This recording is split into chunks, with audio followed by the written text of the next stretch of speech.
अवसर नेले ऑपरेशन सिंदूर मुख्य सिग्नाल दायित्व थिबा से भारतीय जवान जे कि ऑपरेशन सिंदूर बेले सिग्नाल दायित्व थिबा किशोर महांती जगतसिंहपुर जिला बालिकुदा माटीर पुओ।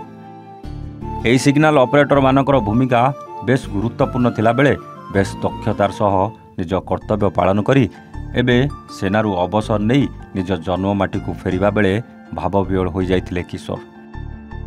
किशोर को निज अंचल रे पाछटी नेबाकू जमा होइथिले शह शह अंचलवासी।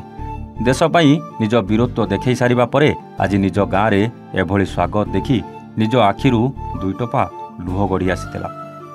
दीर्घ 17 किलोमीटर पर्यंत लंबीथिला एही शोभायात्रा। बाजा बाण रोषणी सांगकू एक खोला कार जोगे किशोर को पाछटी आनिथिले अंचलवासी। हाँ आज्ञा, ऑपरेशन सिंदूर जवान को अवसर घोषणा परे गाँ माटी रे भव्य स्वागत। माँ माटी पई अनेक युद्ध समय सिग्नाल ऑपरेटर भावे सेनाबाहिनी कार्यरत जवान होउचंती जगतसिंहपुर जिला बालिकुदा माटीर पुओ किशोर महांती।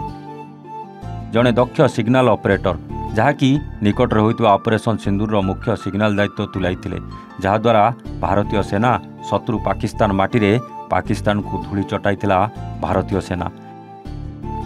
किंतु एही जवान को आज थिला अवसर दिन।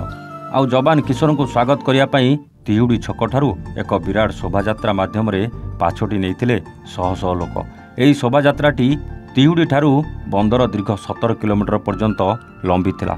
जवान किशोर महांती मिर्चीपुर ठारे थिबा जातीय पिता महात्मा गांधी प्रतिमूर्ति रे माल्यार्पण करबा बेले भावविह्वल होई पड़िथिले।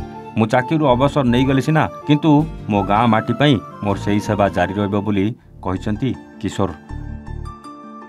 प्रत्येकटी जवान मानकर गोटे स्वप्न थाए से भारतवर्ष पई कोनोसी ना कोनोसी युद्ध सामिल होवा पई। से सौभाग्य मध्य अर्जन पाइछि।